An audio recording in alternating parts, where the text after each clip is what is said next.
নমস্কার, আজকে আলোচনা করব লোকনাথ বাবার তিরোধান দিবস নিয়ে।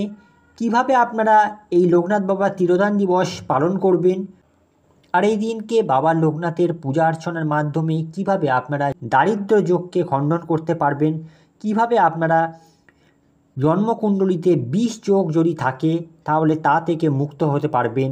যে সমস্ত ব্যক্তিরা আর্থিক কষ্টের মধ্যে রয়েছেন তারা কিভাবে দেবাদিদেব মহাদেবের অবতার হিসাবে যাকে মানা হয় এই লোকনাথ বাবাকে পূজা অর্চনা করবেন, সেই নিয়ে আলোচনা করছি। যেহেতু লোকনাথ বাবাকে শিবের অবতার বলে মনে করা হয়, তাই এই দিনকে অবশ্যই শিবের পূজা অর্চনা করবেন। দেবাদিদেব মহাদেবের আশীর্বাদ পেলেই বাবা লোকনাথের আশীর্বাদ প্রাপ্তি অতি সহজে পেয়ে যাবেন। লোকনাথ বাবার প্রধান প্রসাদ হিসাবে আপনারা মিছরি, মাখন, ফলের মধ্যে তালশাঁস, কালোজাম, এছাড়া আপনারা প্রসাদে অমৃতি ভোগ হিসাবে নিবেদন করতে পারেন। ফুল দিয়ে পুজো করবেন। নীল শাপলা ফুল অথবা নীল শালুক ফুল যদি আপনারা লোকনাথ বাবার চরণে দেন তাহলে অত্যন্ত প্রসন্ন হবেন তিনি। যে কোনো সাদা ফুল দিয়েও আপনারা পূজা অর্চনা করতে পারেন এবং বেলপাতা অবশ্যই দেবেন। লোকনাথ বাবার পূজায় ফল হিসাবে তালশাঁস এবং কালোজাম দিতে ভুলবেন না।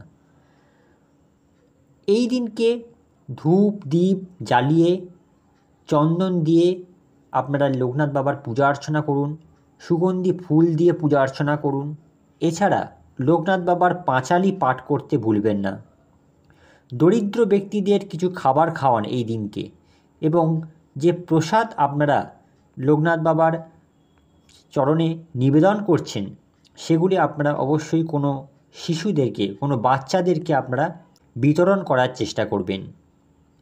এইভাবে আপনারা লোকনাথ বাবার পূজা অর্চনা করুন, তাহলে যে সমস্ত ব্যক্তিদের জন্মকুণ্ডলিতে বিষ যোগ রয়েছে, দারিদ্র যোগ রয়েছে, সেই সমস্ত ব্যক্তিরা এই লোকনাথ বাবার পূজা অর্চনার মাধ্যমে এই সমস্ত সমস্যাগুলোর মধ্যে থেকে বেরিয়ে আসতে পারবেন।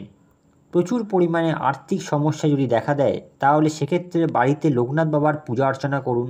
মূর্তিতে কিংবা লোকনাথ বাবার পটে আপনারা পূজা অর্চনা করে বিশেষভাবে বাবা লোকনাথের কৃপা লাভ করতে পারবেন। আজকে এই পর্যন্ত। পরবর্তী ভিডিওতে নতুন কোনো বিষয় নিয়ে আলোচনা করব। ধন্যবাদ।